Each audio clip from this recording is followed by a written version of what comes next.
किसान की बेटी की सूझबूझ। एक गांव में एक किसान रहता था। उसकी एक सुंदर बेटी थी। गांव के जमींदार से किसान ने बहुत सारा धन उधार लिया हुआ था। जमींदार बूढ़ा था। किसान की सुंदर बेटी को देखकर उसे उसके साथ विवाह करने की इच्छा हुई।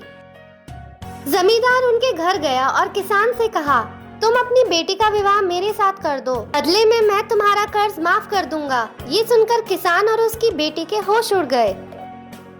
जमींदार ने कहा, मेरा कर्ज लौटाने के लिए तुम्हारे पास पैसा है नहीं।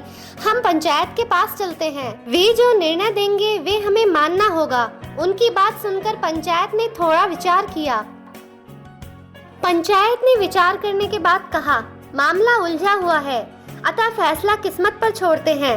यहाँ पड़े पत्थरों में से एक काला और सफेद पत्थर एक थैले में रख देते हैं। लड़की बिना देखे जो पत्थर उठाएगी उसी आधार पर 3 फैसले लिए जा सकते हैं।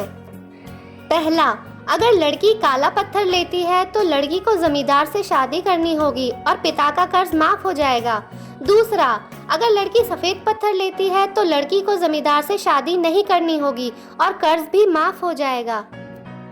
तीसरा, अगर लड़की पत्थर उठाने से मना करती है तो पिता को जेल भेज दिया जाएगा। जमींदार थैले में पत्थर भरने को झुका। जब वो पत्थर उठा रहा था तो लड़की ने देखा कि उसने थैले में काले पत्थर उठाकर भरे हैं।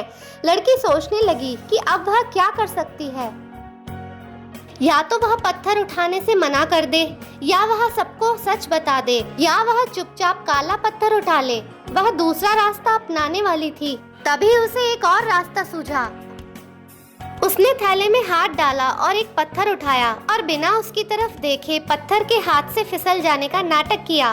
वह जमीन के सारे पत्थरों में खो चुका था। लड़की ने कहा, मैं भी कितनी बेवकूफ हूँ, पर कोई बात नहीं, आप लोग थैले में देख लीजिए। जिस रंग का पत्थर उसमें होगा उससे दूसरा मैंने उठाया होगा। सबको बात सही लगी। थैले में काला पत्थर बचा था। इसका मतलब था लड़की ने सफेद पत्थर उठाया था।